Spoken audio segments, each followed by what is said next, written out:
minus 5, minus 4, minus 3, minus 2, X minus 1. Fire. Lights out, everybody.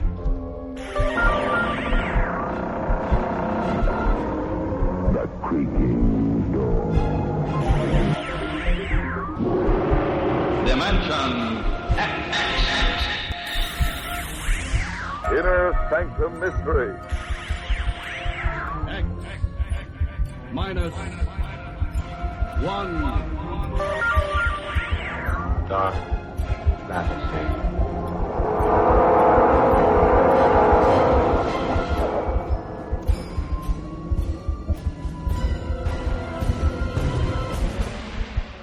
Hello everyone, welcome to Sci-Fi and Horror, brought to you by Dwayne Old Time Radio. Sci-Fi and Horror features some of the best programs from the golden age of radio, including X-1, Orbiter X, Dimension X, Slot X's, Lights Out, Ray Bradbury, Dark Fantasy, and many, many more. Before we start today's sci-fi and horror thriller, if you enjoy what I'm doing, let me ask you to subscribe to my channel. Subscribing is 100% free, and you will receive notifications on new posts. Lastly, if you have a moment, please write a short 1 or 2 sentence review or give a rating on your preferred podcast service. A positive review or rating would help me out a lot. And now, on to the show. And again, thank you for your support. We're going to end the month with, we're going to move Ray Bradbury up a week. Because it's being Halloween month, I want to air a more Halloween type story next week. So we're going to move Ray Bradbury up to this week with his famous story, The Veldt.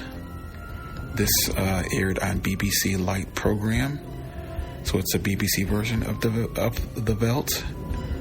And this aired March 5th, 1959. The BBC presents The Veldt, adapted for radio by Jack Pulman, from a story by Ray Bradbury. The action of the play takes place 100 years in the future. That you, George? Yes. You're rather late, aren't you? Yes, I ran into Dale Lloyd. Why didn't you call me on the televiewer? I didn't think I'd get this late. Here, let me take your coat. No, it's all right. I'll drop it in the suction tube. No, let me have it. There. Well, thanks. I don't know why you're still bothered. I like to. Why shouldn't I? The tube takes it, presses it, hangs it away in the closet. Yes, but it doesn't give you a kiss at the same time, does it? True. Still, I could have that anyway. Dinner ready? Yes. Come and sit down. Where are the kids? They're at the plastic carnival. Oh, yes, I remember. It's working all right, then. Yes, the man from the company came and fixed it today. What was wrong with it? I don't know. He did explain, but these engineers seem to talk a different language from the rest of us. The food molecules weren't being broken down properly or something. Anyway, it's all right now. Thank heavens. What do you mean, thank heavens? I thought I coped rather well. Oh, so you did, honey. But frankly, when it comes to grilling a steak medium rare or mixing a French dressing, that machine wins hands down. Ah, well, I had a lot of fun reading those old cookery books. I think you did us proud. My, this tastes good, though, doesn't it? I give in. What did Dale Lloyd want? He called me just as I was leaving. Asked me to go and have a drink and a chat. What about? Oh, you know Dale. He's never happy unless he's worrying about something. Usually his wife or the youngster. What was it this time? Both. The youngster mainly, though. What's wrong with him? Nothing, really. Pass the pepper, will you? It's seasoned already. I know, but I always like a little more. It's bad for your digestion. I know that, too, but pass it all the same. Thanks. What do you mean, nothing really? Well, he's worried about the nursery. The nursery? Yes, he's had one built into the house like ours, with crystalline walls so the kid can materialize his thoughts on the screen. He says the kid's so fascinated by it he won't leave it. I know what he means. What did you say? Well, I bought him another drink and told him he was exaggerating the whole thing. I'm not so sure that he is. Well, don't tell me you're worried about the nursery, too. Yes, George, quite honestly, I am. Well, I think it's absurd. He's even thinking of pulling it down after spending all that money. What does his wife think about it? She's all for it, apparently. She hates the place. She even hates the house. Why? Well, she complains she's beginning to feel unnecessary. I'll never understand women. I don't find that so hard to understand. Well, I do. Well, look at our house. It does everything for us. Baths us, feeds us, sings us to sleep. Even the lights go on and off when we enter or leave a room, and we don't have to lift a finger. What's wrong with that? Nothing, if you've got other things to do in life. But supposing you haven't, what then? Who hasn't got other things to do? Children. Well, that's one reason why we put in the nursery. Yes, George, but that's what worries me. It doesn't give them anything to do except daydream. They learn from it. They learn how to have bigger and better daydreams. You pretend you're not worried about it, but you closed the nursery yourself not so long ago. That was over something else. They'd been very naughty. That's probably Peter on the televiewer. Hello, Peter? Hello, Father. I'm just calling to tell you we're on our way back. You needn't wait up. All right, son. What have you done to your hand? It looks bruised. It's nothing. I had an accident with one of their silly robots. It'll be all right. Is Wendy there? Yes, just a minute. Wendy, come here a minute. Hello, Wendy. Did you have a good time? Not really. It was rather boring. I wish we'd stayed at home in the nursery. Would have been more exciting. Oh, I'm sorry to hear that. You're looking a bit tired, honey. I should get home as soon as you can. I don't feel tired. But if you and Mother do, you needn't wait up. Oh, Wendy. Yes, Mother? You go straight to bed when you get in. Yes, Mother. Goodbye. Bye, darling. See you in the morning, Take children. Care. Bye, Peter.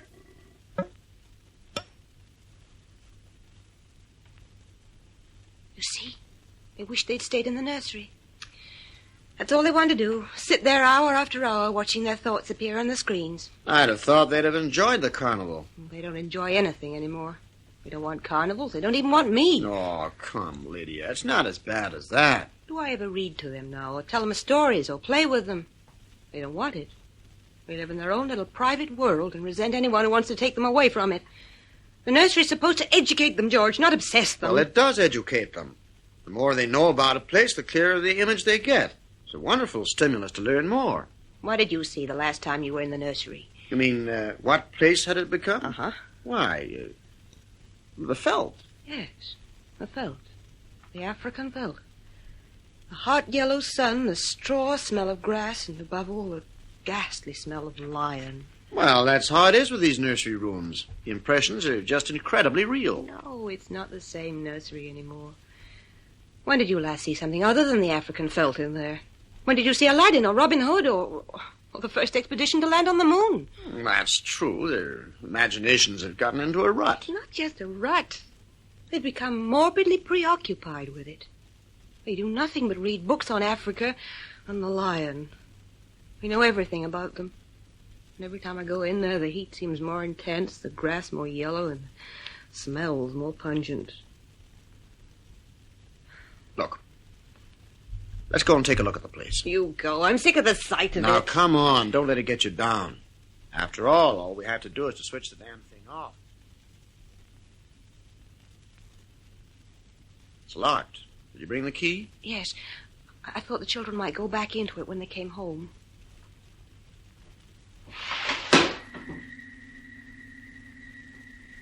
The Veldt. See, George? Always the same. Oh, my God, that sun is hot. Ooh, a little too real for my liking. I don't see much else wrong, though. Wait a moment, though. You see, George? There they are, the lions. Far over that way. On their way to that water hole. They've just been eating. Can you make out what it is? A zebra, I think. Are you sure? Well, it's a little late to be sure. All I can see is white bone picked clean, and the vultures circling overhead. What an achievement. It's unbelievably clear. Oh, those lions look as if they smelt us. We can smell them, darling, but they can't smell us. They're our image, remember, not vice versa. Our image, George? Did you want the African Veldt to appear on the screens when you came in? Well, the children's then. Well, those lions do seem to be moving closer. It's uncanny. Let's get out of here, George. This place gives me the shivers. No, wait a moment. If this thing works for the children, it should work for me. What are you going to do? I'll fix them. Go away. Go away, I tell you. Let's have Aladdin and his lamp. George, let's go. Come on. I want Aladdin, I tell you. Aladdin! Aladdin! George. I don't want the Veldt anymore. I want Aladdin, do you hear? Full room's out of order. It won't respond anymore. Oh, it can't respond. The children have thought about Africa and the lions and killing so much that the room's in a rut. No. I think Peter said it that way so that it can't change. Peter doesn't know about machinery. I don't know. He's a pretty wise kid for his age. Yeah, let's go and have a drink.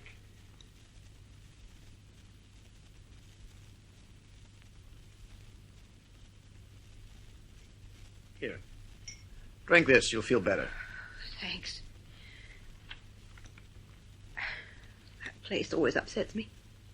I don't know what they see in it. What are we going to do? I don't know.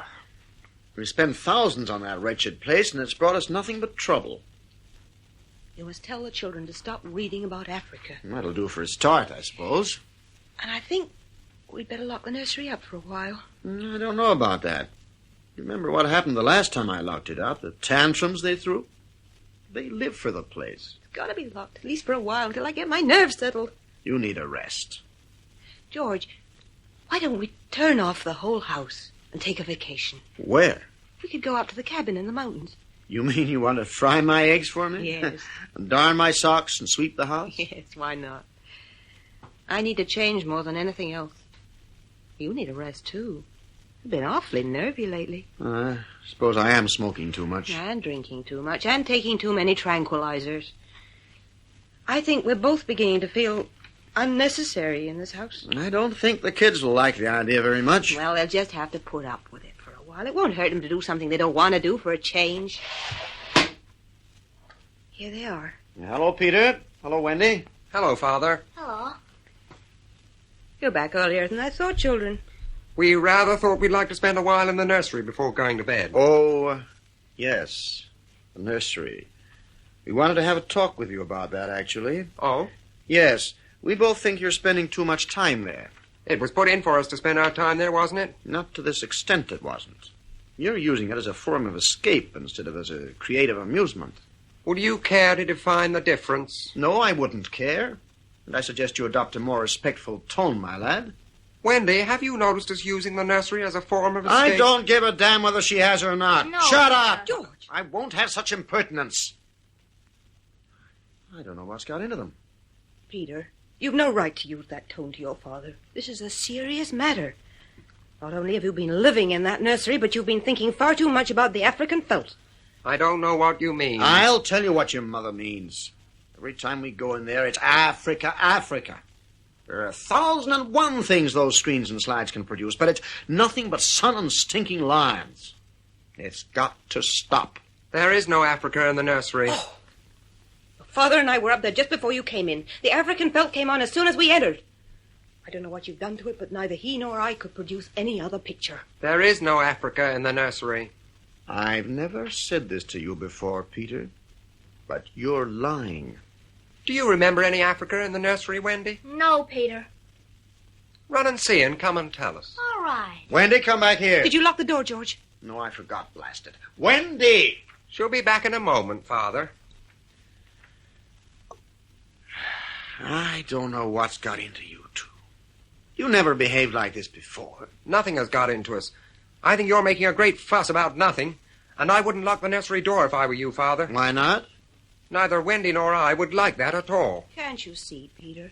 We're only trying to do what we think is best for you. You're trying to deprive us of the nursery. We won't be deprived of the From nursery. now on, you'll do as you're told. A little old-fashioned 20th century discipline is what you need. There are laws against striking children, Father. Well, some of them are going to get broken around here once in a while. Peter, we don't want to restrict your activities, but neither you nor Wendy is exercising any sense of proportion. You've both become so obsessed with Africa that the image seems almost to be living an independent existence of its own. I've told you there is no Africa in the nursery. Peter is right. There is no Africa in the nursery. We'll soon see about this. Come with me, both of you. Come on. You too, Wendy.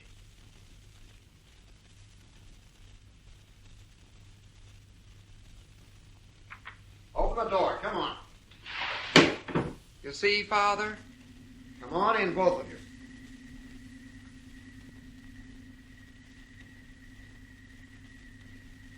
Why, two sweet little children.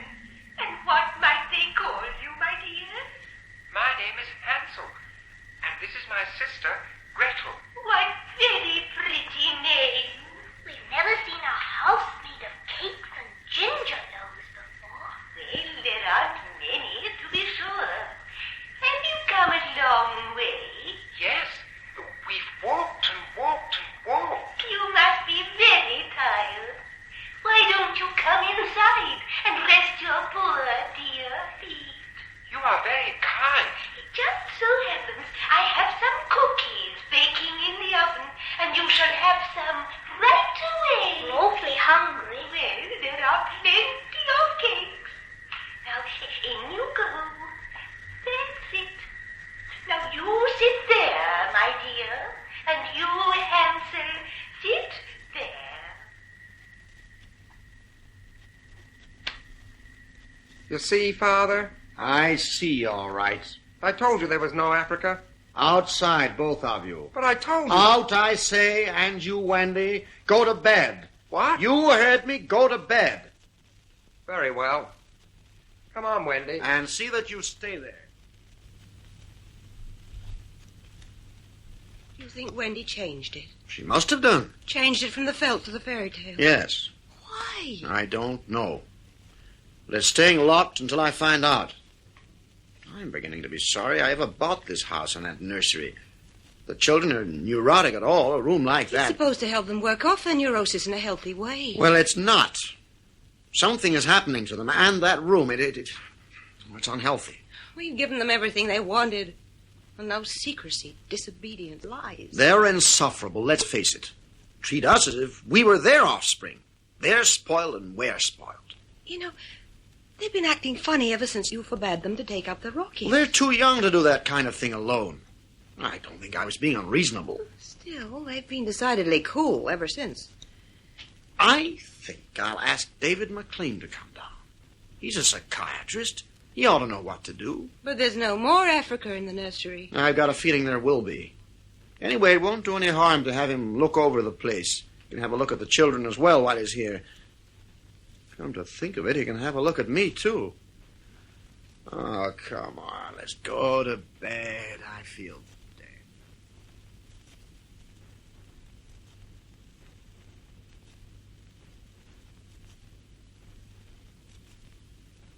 Morning, Peter. Good morning, Father. Have you had your breakfast? Yes. I'd like a word with you, then. What about? You broke into the nursery last night, didn't you? Well? Wendy and I don't think you have any right to lock the nursery. I've tried to be reasonable with you, Peter. I've tried to treat you as a grown-up. It clearly doesn't work. You want to treat me like a grown-up when I agree with you and treat me like a child when I don't. That's not true. I've allowed you a lot of freedom. Too much, it seems to me. I've only prevented you from doing things I've considered dangerous or harmful. And playing in that nursery has become both. Do you intend to lock it up for good? That depends. On what? On you and your sister. If you intersperse this Africa with a little variety, Sweden, perhaps, or the Wizard of Oz... I thought we were free to play as we liked. You are within limits. But I'm not having you living in that spurious African dream world. It's not a dream world, Father. That's exactly what I mean. You've got to the stage where you think it's real. You've almost got your mother and me believing it. Well, it's time you had a rest from it. So I'm locking up the whole house and we're going up to the cabin for a few weeks. I don't want to go. Why not? I don't like it up there. You liked it last time. No, I hated it. Lighting fires, making beds, reading books. It was horrible. Well, it'll be good for a change. It'll teach you some self-reliance and self-discipline. You'll have to do something instead of just looking and listening. Are you going to shut off the house soon? We're considering it. I wouldn't consider it any more if I were you, Father. Are you threatening me? I just wouldn't, that's all. If I were you.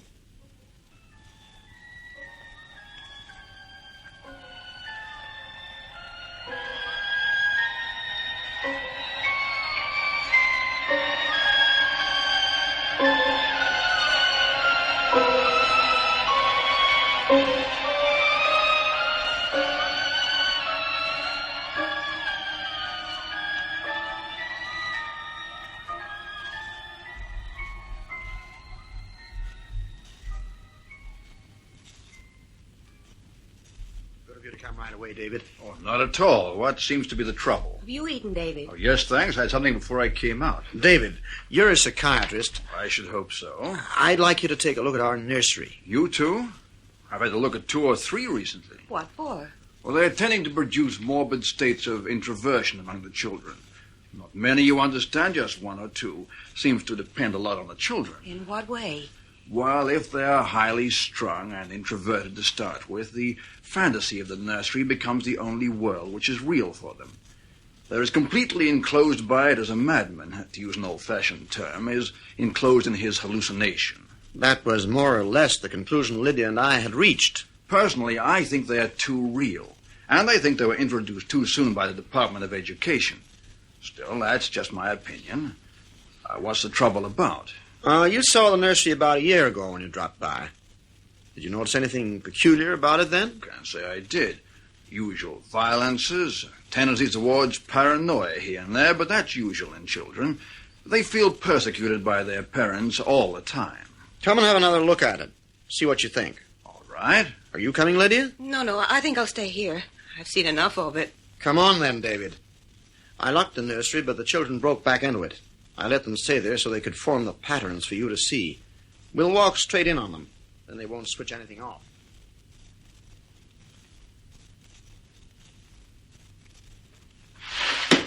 Hello, Father. Run outside a moment, children. No, don't change the mental combination. Leave the walls as they are. Go on now, both of you. All right. Come on, Wendy. Yes, Peter. You see, David? Africa. I see, all right. My God, the heat. And the smell. I'm glad those lions are just finishing a meal. I wish I could make out what it was they'd been eating. Those screams sound human and familiar somehow. I sometimes feel that if I brought high-powered binoculars here... I hardly think so. How long has this been going on? Over a month. It certainly doesn't feel good. I want facts, David, not feelings. My dear George, a psychiatrist never saw a fact in his life. He only hears about feelings, vague things. This doesn't feel good, I tell you.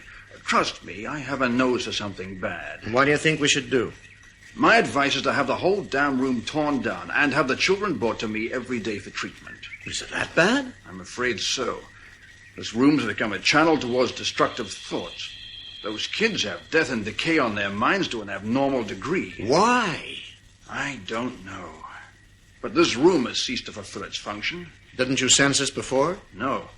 I sense only that you'd spoiled your children more than most. And now you're letting them down in the same way. You sound like Peter. Then I must be right. What have you been doing to them? I wouldn't let them take the rocket out. What else? I've taken a few machines from the house and threatened to close the nursery for good if they didn't use it properly. I did close it for a few days. Uh-huh. Well, what does that mean? Once they had a Santa Claus. Now they have a Scrooge. Children prefer Santa. You can't play Santa Claus all the time. You've let this room and this house replace you in their affections. This room is mother and father to them. Far more important than their real parents. You're probably right. I've been so busy, I've been glad to have them up here occupied. Now you want to shut the room off. No wonder there's hatred here. You can feel it coming out of that sky. Just feel that sun. I don't know why Lydia and I deserve this. We've given the kids everything we could afford. You haven't given enough of yourselves, though, George. Oh, it's not an uncommon fault these days. Like too many others, you've built your life around creature comfort. You'd starve tomorrow if something went wrong with your kitchen. You wouldn't even know how to tap an egg. You think I should turn it off for good, then? Yes. We'll have to make a fresh start. It won't be too much of a shock for them, shutting it off abruptly. It's a risk we'll have to take. I don't want them going any deeper into this, that's all. Oh, those lions! Did you see the look they gave us? One of deep personal interest, I should say. I suppose there's no way in which... What? They couldn't become real, could they? No. Some fault in the machinery? No. Well, that settles it anyway. I'll shut the house off and we'll go away for a few days. Good idea. Where will you go? We'll go up to the cabin and get some real fresh pine tree air. When? Tomorrow morning. No sense in hanging around. Quite agree. I tell you what. I'll call in the morning just before you leave. You know, in case you have any trouble with the children. I think I can handle them. That's good of you, David. Well, I'll push off now. This place gives me the creeps. Paranoia thick around here. See you in the morning. Yes, and thanks a lot, David. Don't mention it. Seeing you.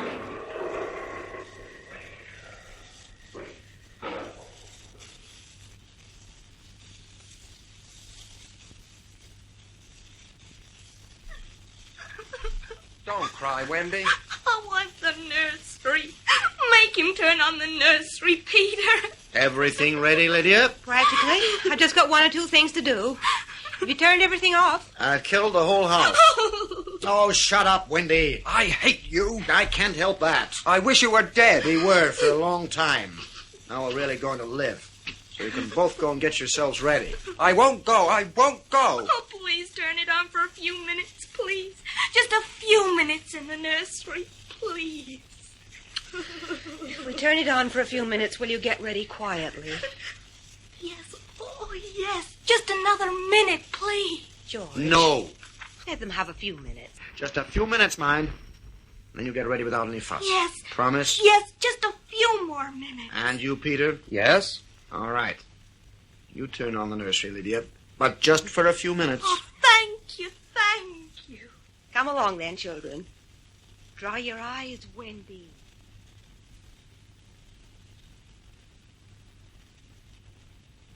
That horrible Africa. What can they see in it? Did you leave them in the nursery? Yes, I wanted to change. They'll be all right. I shall be so glad to get away. Well, it won't be long now. This house seems like a graveyard. Whatever made us buy it? Pride, money, foolishness. We weren't ready for it. We let it take charge of us. Men have never been ready for the things they invent. Do you think we've done the children much harm? I don't know. But I'm worried. They're not the same children anymore. In what way? I don't know.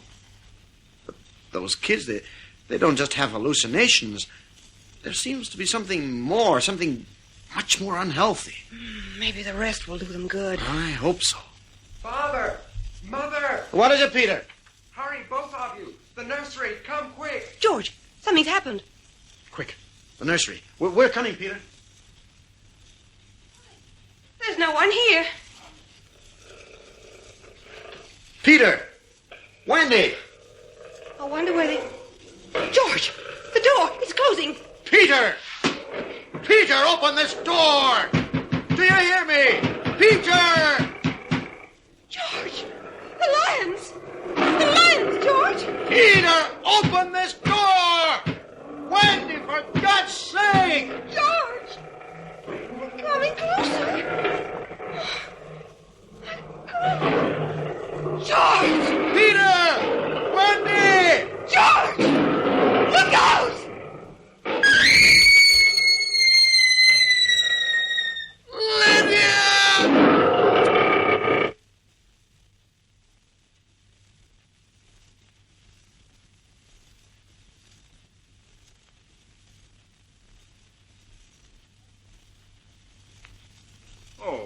Hello, you two. Hello, Mr. McLean. My, it's hot in this room. Don't you ever get tired of playing in here? No? I thought you'd all be ready to leave. Where's your father and mother? They'll be here directly. Good. Whew, it's hot. Wonder it hasn't sent you both to sleep. Those lions look rather sleepy today, too. They're always sleepy after they've eaten, Mr. McLean. Will you have a cup of tea?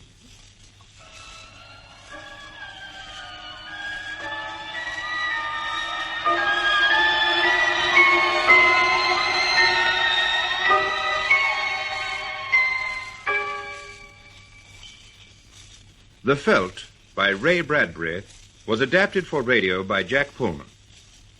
The part of Lydia was played by Diana Olsson and George by John Cazabon, with John Hewittl and Nina Ludlow as Peter and Wendy. Production by Frederick Bradnum for the BBC.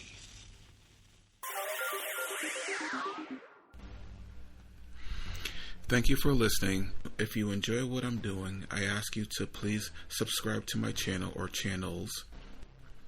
Well, hope you enjoyed, and until next time, stay safe, wish you well, peace.